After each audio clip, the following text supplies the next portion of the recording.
Hello, everyone. Thank you for joining us.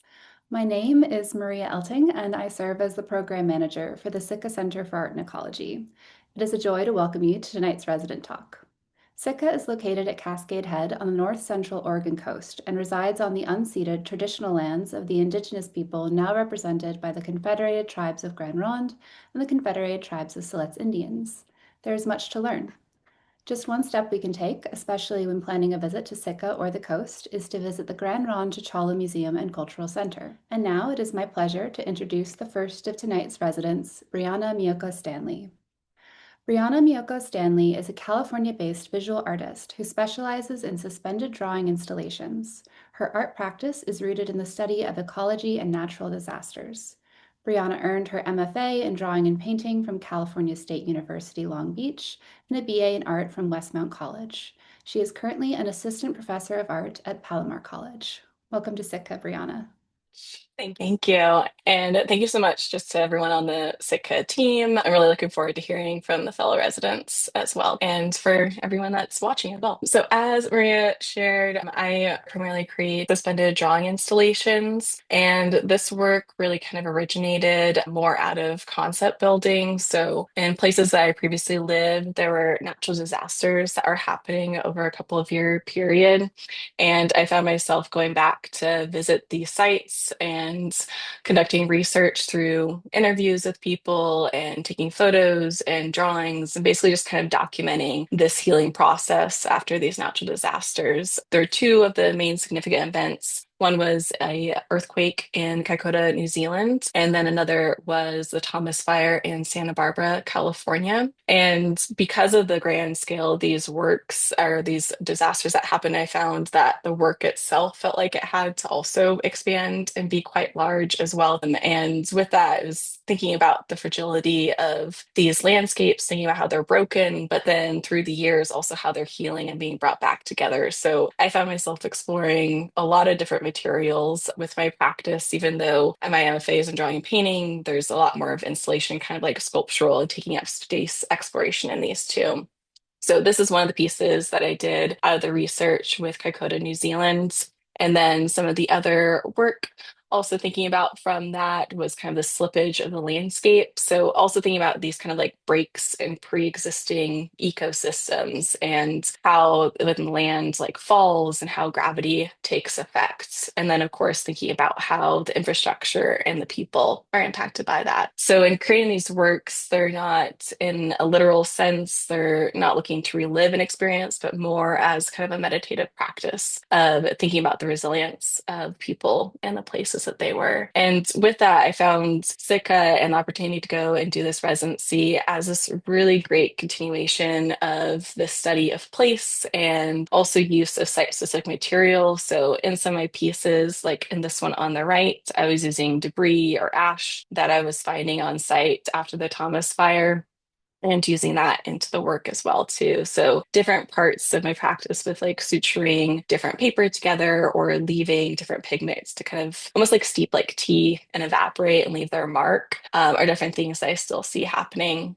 in my practice today as well. And this is another piece too, that all the charcoal that's being used is all the ash that was left by the fire. Through my work and also thinking about through kind of like the passage of time of these natural disasters, and then in my own life, kind of thinking more about the ideas of memory and grief. For myself, I had this shift just in my personal life of different family members, most notably my mother, that over a 4 year span of time, she was battling breast cancer. And I started creating these pieces that I was thinking about as memory discs, that there's this cyclical nature to ecology and landscape and the resilience of different places, but also thinking about us and the human spirit and how we navigate through life and sometimes in loss of life, and thinking about memories and how sometimes there's some things that we hold on to that we can see so clearly, and other times there's things that can kind of completely disappear or this erasure that can happen as well. So same with these kind of like swoops and this kind of like cycle that was starting to come up as like different shapes in the work that I was creating. And with this, I'm still kind of pulling from different environments. And I also have this very much a connection to the Pacific Ocean. I'm from California, from Southern California, but have connections to my family that's in Okinawa and also Hawaii. And in recent years, I started doing outrigger canoe paddling, which also with my time at Sitka was a really great opportunity that I got to bring up my OC1, which is a one-person outrigger canoe. And it was such a wonderful way to experience the landscape, not only from land, but also from the water, being more tuned to things like the dramatic tides that are there, being able to see so much more wildlife than I otherwise would have been able to encounter. And I was seeing these kind of like this focus of the water happening in my work before coming to Sitka, and it was really great to see that continuation. So these are some other pieces thinking about like landscape and memory, but I'm going to kind of skip through a couple to get to more of the work from Sitka here. At Sitka, as I was mentioning, I felt like this was like a really direct line to the work that I was doing at the ecology and landscape. And then also thinking about memory of having the space and time to connect with the land, but also have time of solitude, introspection. At the end of 2023, my mother passed away, and I mean, words can't describe that kind of loss. And I think it's something that as artists that even though art itself isn't going to change the circumstance, that there's something that can speak to that's larger than the words that we can use otherwise. And during Sitka, it was great, even though it was just over 2 weeks that I had there. It was a really wonderful time to be able to step back, not have all these other responsibilities or other things of distraction, but really just be present with the land and with my thoughts there. So I'm really grateful for the experience and also found it very productive going through. This is my canoe here on the left from the Salmon River, where the estuary is at Cascade Head. And then on the way back, it was really snowy conditions. I just got back actually just 2 days ago. And there was something comical to me, I think, about driving a Hawaiian canoe through snowy conditions. And some bald eagles that I got to check out while I was on the river. And there was just this really great way, I think, that you can connect to the land, of course, from the land and with hiking and everything like that. But being on the water and being a part of like where the tides were, and there's something just really magical about that as well. So with that, I had access to the Smith studio and the press there. So I was able to create prints out of my time there. And I went through it with a very much more experimental kind of mindset. So almost like creating these imagined to existing kind of tides and different views that I was kind of piecing together from this library that I was creating over my time and using things like some of the sometimes grimy water from the estuary with different little things, and then also thinking about like some charcoal there. And I also created some mixed media pieces out of some similar materials as well, thinking about these kind of like portals that were coming up with the driftwood on the coast. Thinking about these kind of like moments of driving by with different trees being taken over by different plants and vines. And also thinking about the ties, not only with the estuary and the Salmon River, but also with Ghost Forest. And that's something I'm really excited about to continue. I feel like I kind of like started into this taste of thinking about the drama of these tides and what kind of gets revealed or gets exposed and then also gets covered up and concealed over time. So that's something that I'm really kind of thinking about as my own kind of external and internal processing happens as well. And then this is a last image to share that throughout my time, I found myself creating these very like kind of intimate small pieces that still had these kind of visual interruptions with them. And I started thinking about these as drawing tangents. And it's a practice that I kind of found as like a daily practice of creating these of things that I saw or I collected. And I kind of thought about them as these kind of like thoughts or moments as like a takeaways from my time there too. So I just want to say thank you so much for the experience, something that so much I think has connected to the work that I was already doing, but I also see this really great new branch kind of being exposed from it as well too. Thank you so much, Brianna. It was so interesting to see the reference photographs next to the prints that you ultimately made of them, the woodcuts. Our next presenter is Mahru Elahi. Mahru Elahi has received support from Longda Literary Emerging LGBTQ+ Writers Retreat, Hedgebrook, Tin House, Vana, and UCLA Extension Writers Program. Their poetry appears in Let Me Tell You Where I've Been, New Writings by Women of the Iranian Diaspora, and their prose, both published and forthcoming, can be found in Black Warrior Review, Fog Lifter, Multiplicity, Hyphen, and Mother Magazine, among others. They received their MFA in creative writing from Antioch University, Los Angeles. Welcome back to Sitka, Mahru. Thank you so much for the introduction, Maria. And Briana, before I begin, thank you so much for sharing your incredible work. Infrastructure and the study of place is very key to my own work in prose as well. This is such a welcome virtual homecoming. I was in residence for 2 weeks in late October 2025, and I miss the Oregon coast. I'm zooming in now from my home in Oakland, California, and I won't be sharing my screen, but I'll be chatting a bit about my work and my time at Sitka. At Sitka, along with a fellow resident artist and a newfound friend when I was in residence, Adia Gibbs, we kayaked, and also I made a point of hiking from Preserve House, where I was staying, to the Sitka campus on days when it wasn't raining, which were blessedly plentiful at that time. The first day I took that 4-mile round trip hike, I stumbled upon a great horned owl with a juvenile red-tailed hawk in its talons. And I was able to get up really close to observe because the owl was not budging. They were not going to give up that red-tailed hawk for anything. So as I retreated, I knew I needed to be on time for our resident orientation meeting, but I was filled with so much gratitude for the land, the caregivers of the land, and the creatures I was able to cohabitate with. And that was on my first day, really in the space. On the return hike that day, I collected the red-tailed hawk feathers that were scattered on the forest floor, and they continue to serve as a powerful reminder of my time in Sitka. As was mentioned in the bio, I'm primarily a writer, and I did come to Sitka to continue work on my current project, a essay collection that is tentatively titled The Fuel of Nations, Essays on Girlhood in Amrika. And The Fuel of Nations is a memoir and essays. It considers the creative tension inherent in the queer, culturally Muslim body that I inhabit, the cultural identities and rifts I inherit, and how diasporic communities are implicated in the reach of empire. And The Fuel of Nations is in conversation with other recent essay collections by women of color, including Vanessa Angelica Villarreal's Magical Realism, T. Kira Madden's Long Live the Tribe of Fatherless Girls, and Alicia Washida's White Magic. So as I wrote the manuscript, or as I'm writing the manuscript, there's a particular term that I hold to describe the liminal space that I occupy. That term is do rage. Do rage.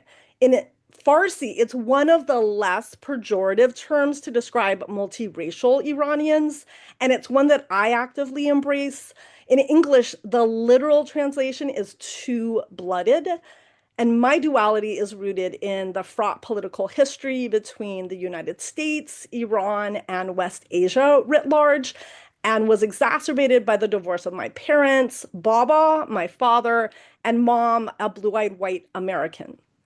In this terrain that I negotiate in The Fuel of Nations, I'm using hybrid nonfiction forms, intertextual and historical approaches to unspooling my coming of age in the 70s and 80s as an American-born Iranian who was emotionally dismembered by global conflict and its localized impacts on the family, particularly in the aftermath of the 1973 oil embargo and the 1979 storming of the American embassy in Tehran. And then, as folks are most likely aware, these types of personal and political ruptures have only continued in the shadow of 9/11, the first and second Muslim bans, and continued recent US and Israeli strikes on Iran, the first which happened to take place as I was graduating with my MFA in creative writing this past June.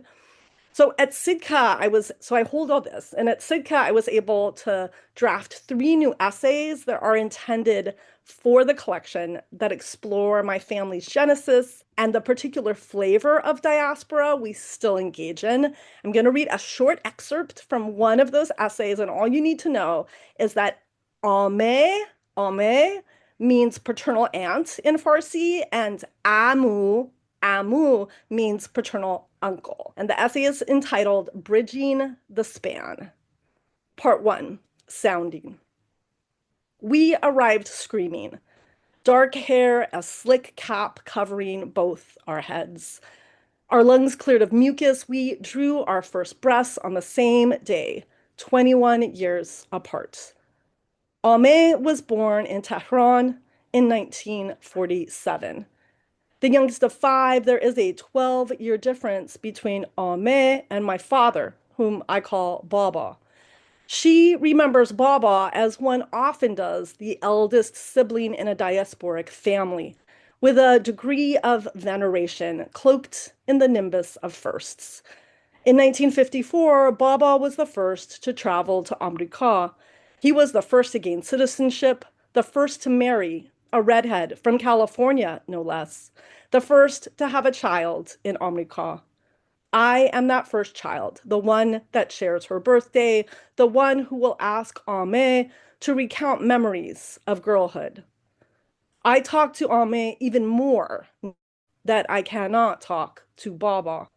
Baba is vivacious, surly, and brooding. He has always been vivacious, surly, and brooding. What's changed is his ability to remember. Baba has Alzheimer's and stays in an assisted living facility. His piss-soaked room faces the gas station on the corner. Ame is my bridge to memory. Even though Baba left Iran when she was 6 years old, Baba returned once, over a decade after he departed, his pregnant American wife in tow. When I ask questions, Ame remembers the best she can. She wishes that Amu, my uncle, an elder brother who preceded her by 2 years, was there to embellish recollections with more flesh, more substance. I need Ame to translate between Amu and myself, to link three tongues, three minds. She is willing to help me cross that span. I understand one word out of every handful that leaves their mouths. The stories are a dead scroll without her intervention. Lucky for me, Amu visits Los Angeles once a year and stays for several months, tending to the mulberry and orange trees that dot Ame's spacious estate. I ask Ame when Amu will return. I am hopeful, even in the face of what I know. The genocide in Gaza and the bombing of Iran by America and Israel in retaliation for the Islamic Republic's support of Palestinian sovereignty. The continued antagonism towards Iran as it witnesses a massive uprising that's fueled as much by internal unrest as it is by Western imperialism. Ame is more practical than I. Ame is more realistic. She tells me that Amu will not risk traveling to America. So I am left in the fashion of American-born children of diaspora within the gap's echo. Thank you. Thank you so much for sharing with us tonight. I'm so glad you were able to join us so many months after your residency. Next up is Sideyard Studios. Sideyard Studios is a full-service documentary production company based in Portland, Oregon, by filmmakers Winslow, Crane-Murdoch, and Cecilia Brown. Together, they bring a film from start to finish, producing, directing, shooting, and editing. Their credits include the feature documentary The Quiet Epidemic and the documentary shorts Oh Whale, Strong Grandma, and Walking Two Worlds.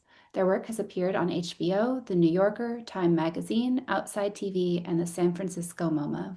Sitka community, please join me in giving Cecilia and Winslow a warm welcome. Hi, everybody. Hello. I'm Cecilia Brown. Thank you so much to the Sitka team for having us. We are 2 weeks out from our residency, and it's good to see a lot of familiar faces from the cohort on here as well. We really miss it. My name is Winslow Crane-Murdoch. I am a cinematographer and director based in Portland, Oregon with Cecilia. We are married and work together. And yeah, we just got back from Sitka 2 weeks ago. And it was truly such an incredible honor and privilege to be out on the coast, to be looking at the ocean every day and to just have a place to think about one thing. We sort of put everything else away and just tried to focus on one thing. And in this world at this moment, that is incredibly difficult to find the time to normally do. So it really felt like just such an incredible opportunity. And we were able to make really, really great progress on this project that we're working on that we're going to tell you about. But as Maria said, we make documentaries. That's what we love to do. We also, of course, freelance and have to do other things as filmmakers, but documentaries is where our hearts lie. We made a film, came out in 2022, a feature film called The Quiet Epidemic about Lyme disease and the controversy that surrounds it. We just released a film called A Whale, which is about the infamous Oregon coast whale explosion, if any of you know about it. If you don't, YouTube exploding whale would be the first thing that comes up. It's worth a watch. And we had another short that's now on the New Yorker magazine and YouTube called Strong Grandma. That's a really fun one about a 95-year-old woman who is a world record deadlifter. Now 97, still lifting. We make films about all sorts of things, but I think for us, we really want a human-centered story. Someone who is taking us through the center of something and hopefully going through some sort of period of change that we can watch unfold as we go. I am also very interested in communities and individuals who sort of find themselves at the fringe. The Quiet Epidemic was very much a film about that through my own personal experience, and interested in the ways in which institutional failures and dismissals lead to the conspiracy culture that we have today. And so that sort of gets us into our next work. So the project that we were working on while we were at Sitka is currently called A Bird with a Knife. It's the first feature film that we're making together, co-directing together. So that's really exciting. This is a film whose foundations are in Oregon, which is why we were so excited to come to Sitka and be in Oregon while we were working on it. We're both from Portland, so Oregon is home to us as well. This story follows the mysterious mutilation of thousands of cattle across the American West since the 1970s. It's an ongoing mystery. No one has ever solved it. And we've spent the past few years working on this film.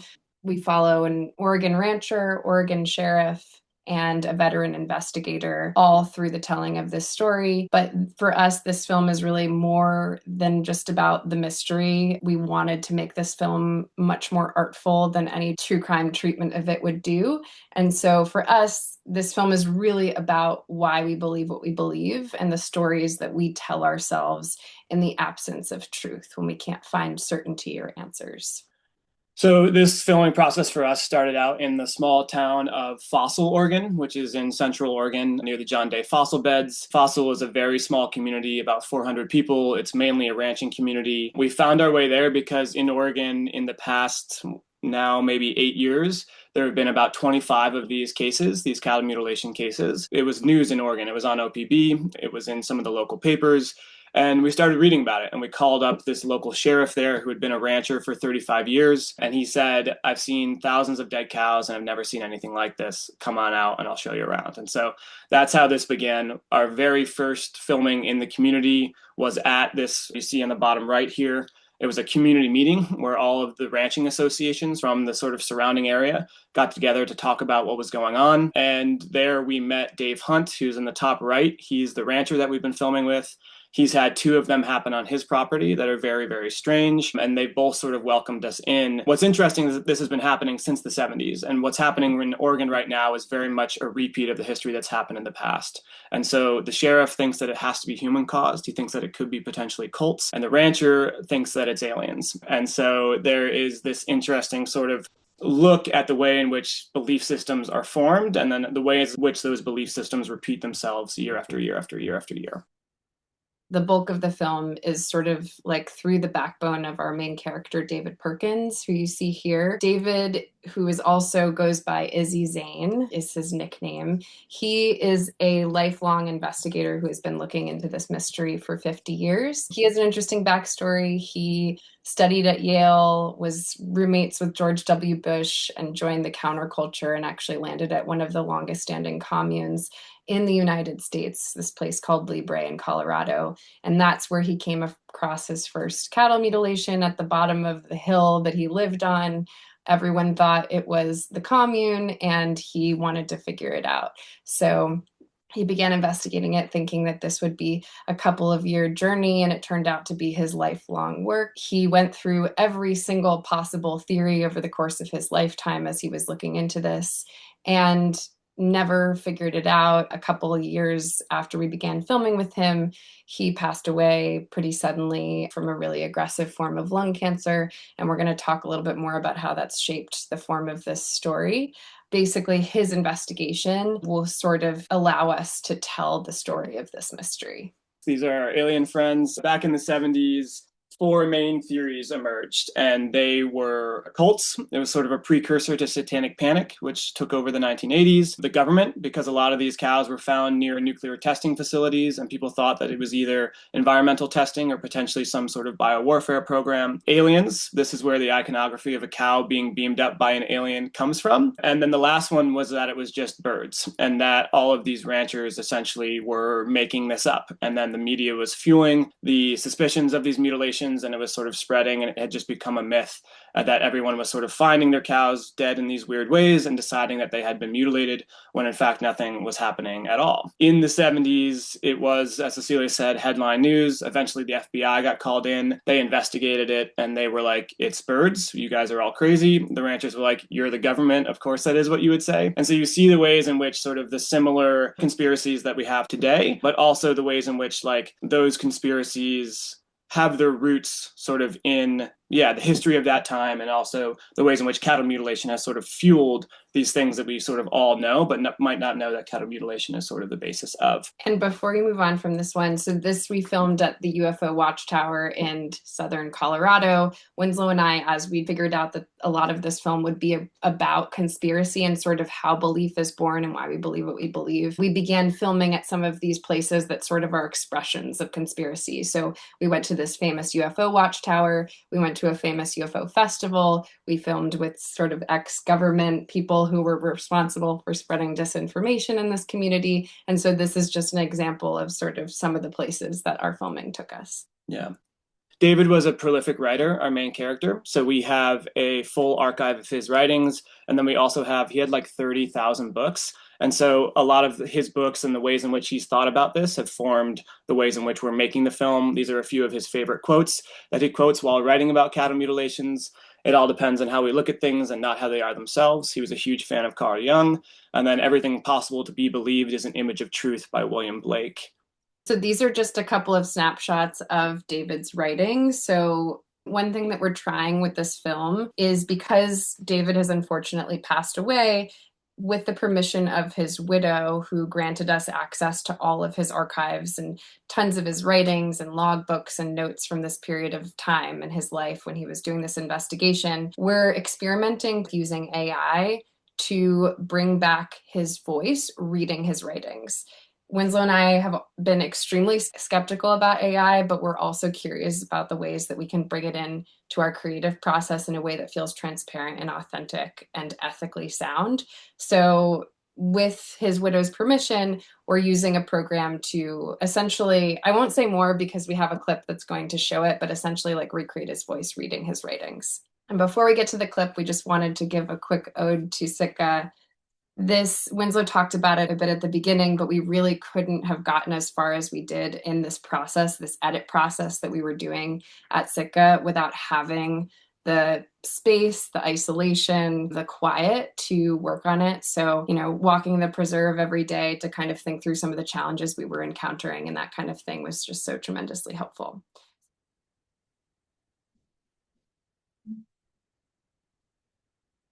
My name is David Perkins, but my friends call me Izzy Zane. What you need to know now is that I'm dead. And the filmmakers, with approval from my family, have brought back my voice using artificial intelligence. From this point forward, everything I say will be taken directly from my archive. Whoever said dead men tell no tales wasn't dead.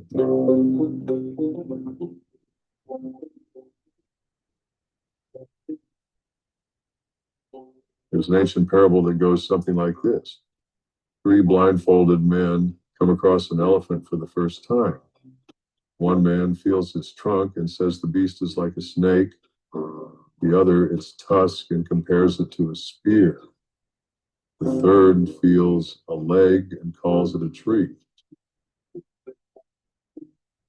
In many versions of the story, the 3 men come to believe that the others are lying, and they descend into violence.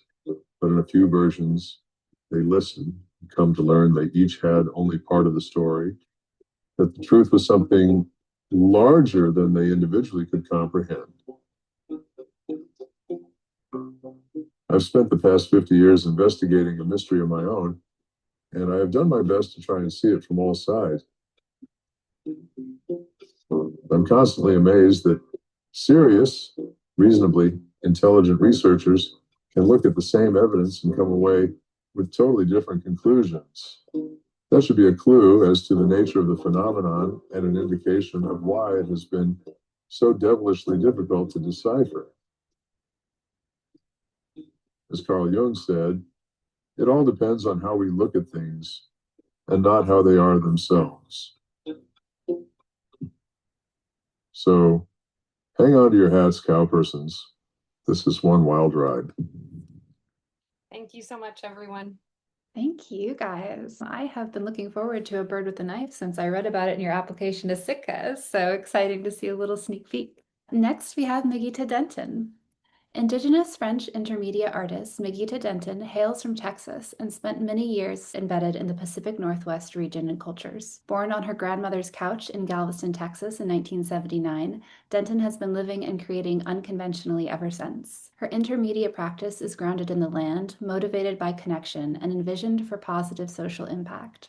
Denton's work has been shown in print publications, online platforms, exhibitions such as the City of Carlsbad Canon Gallery, Fiber Arts Now magazine, Oregon Contemporary Biennial, the Patricia Research Center for the Arts. She is currently a member of the Carnation Contemporary Collective, the Syme Collective, and the Yelling Choir.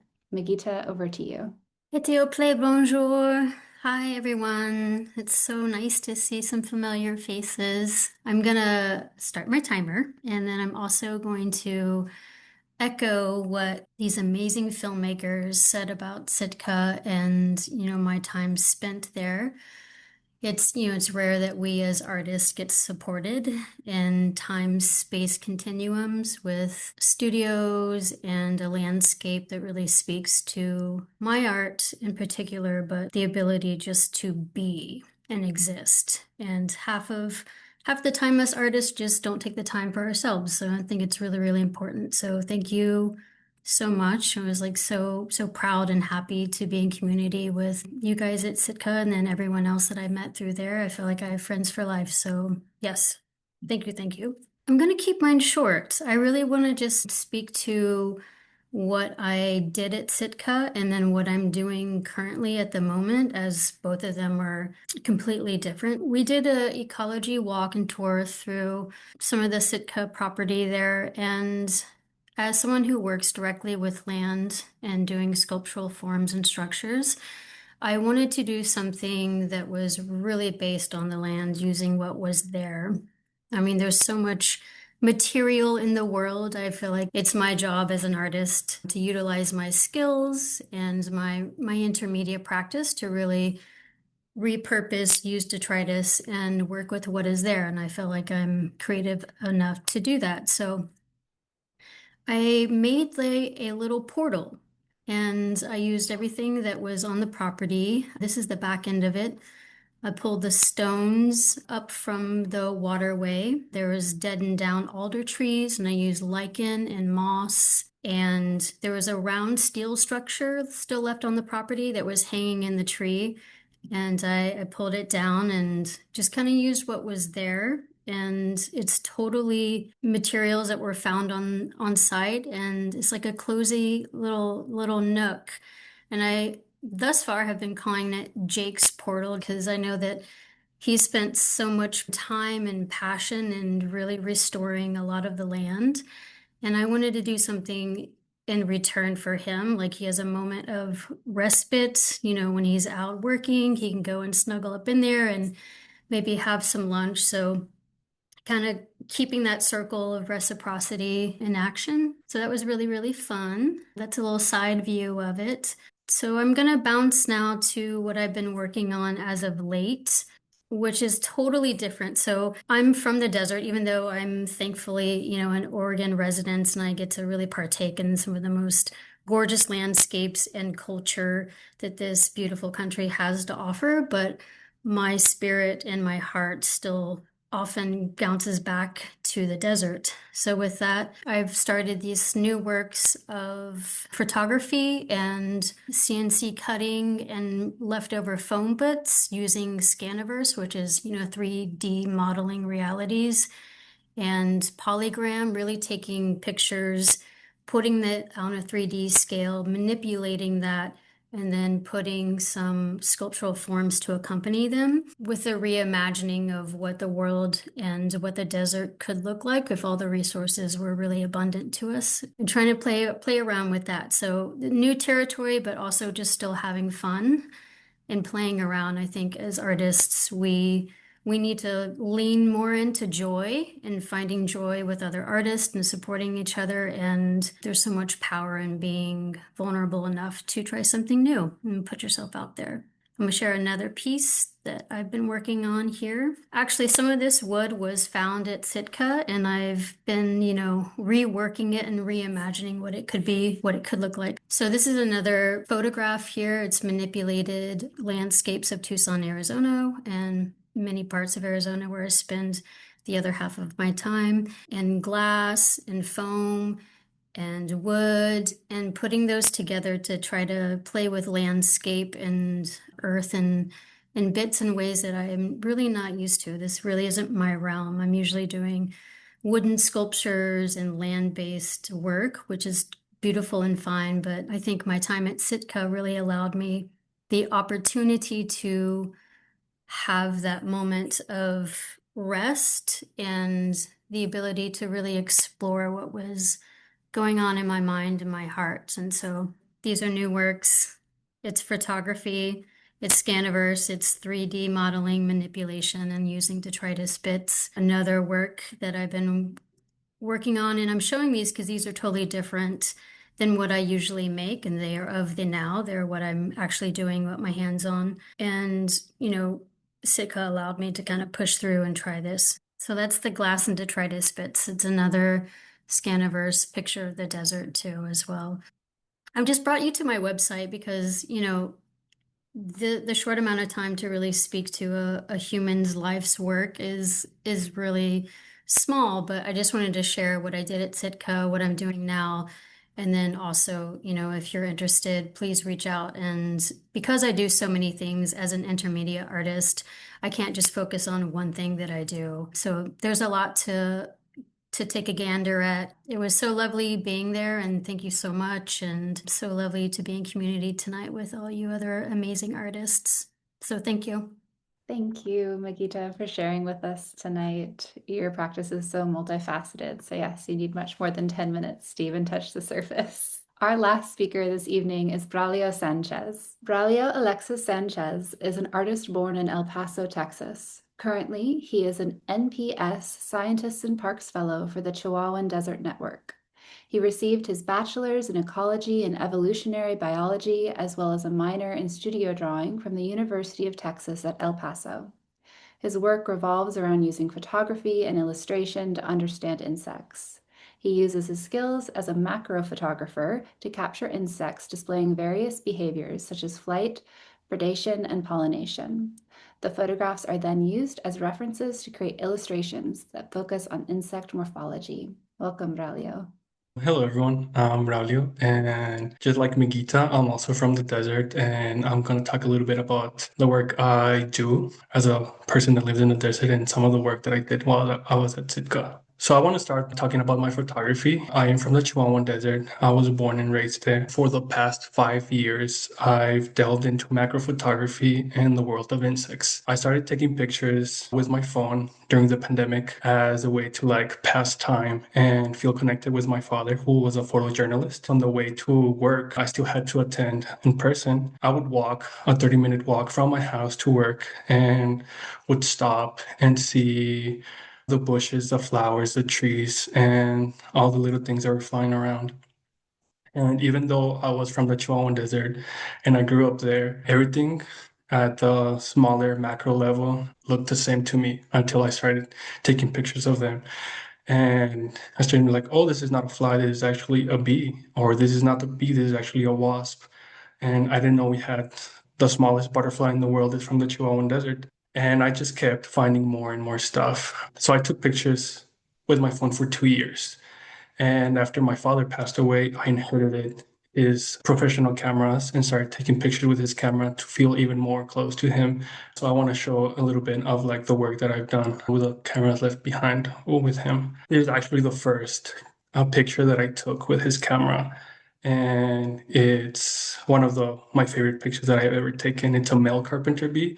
The males are this bright yellow color, and the females are completely jet black. I also got to delve into doing research within my institution and got to go to a research station that they own that is also part of the Chihuahuan Desert. Me and another colleague were able to photograph this green-legged spider eating a female longhorn bee. A lot of my work also revolved around taking pictures within my campus. Since I was there daily, I would just take my cameras and just take pictures of the wildlife that was present in campus.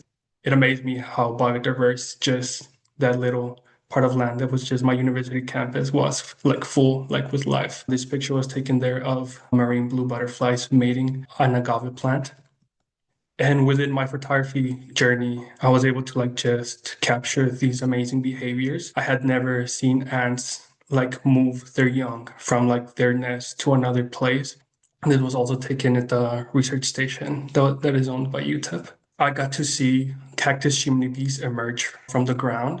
So this is them emerging from the ground, and they're called cactus chimney bees because when they emerge, they leave little holes that like protrude from the ground. They look kind of like chimneys. You can see one in the bottom right.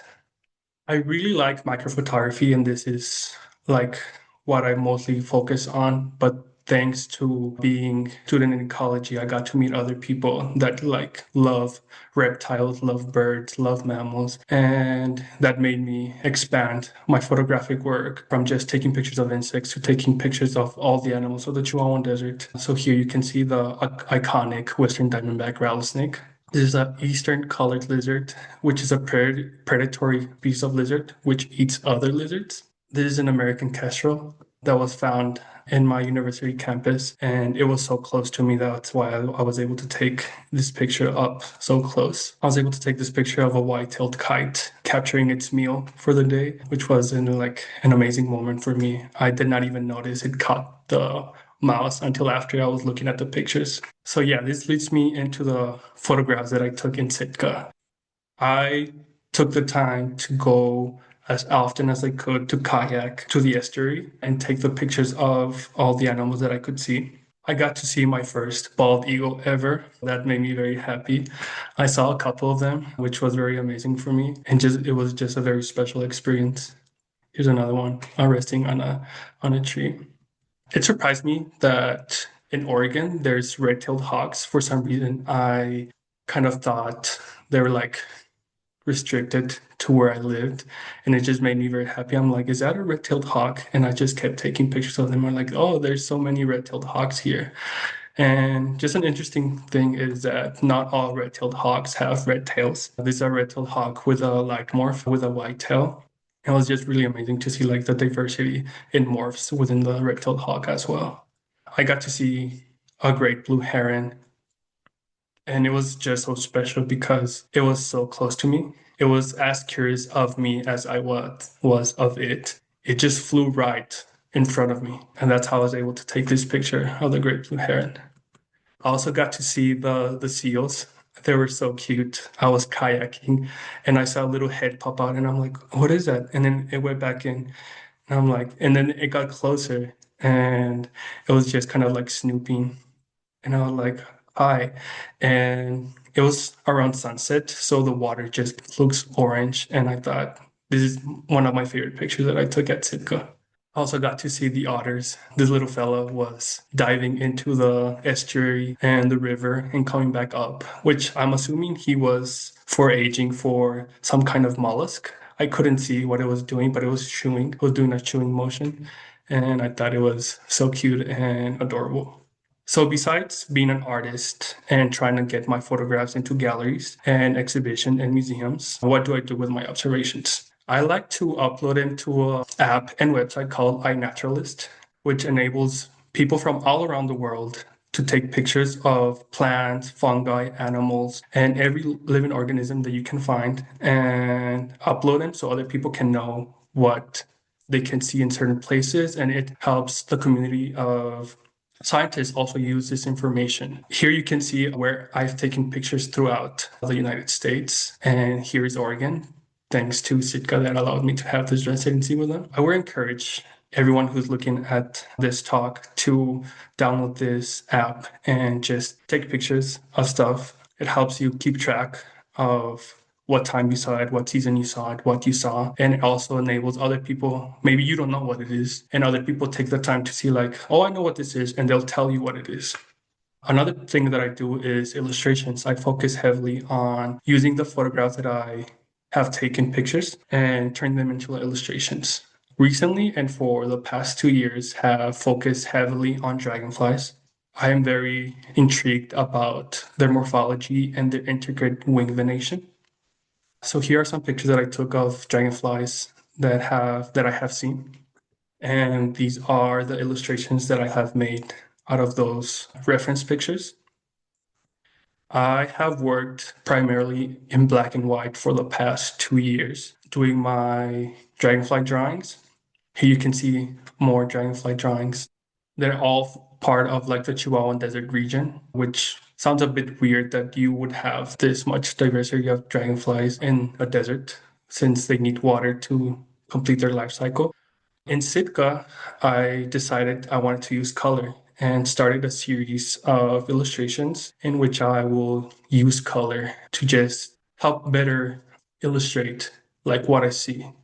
I want people to understand that this is a rosette skimmer. My previous illustration, it was black and white. You would have not known. Now you can see the pink color, the purple coloration, as well as the wing venation, which is very telling of what species it is.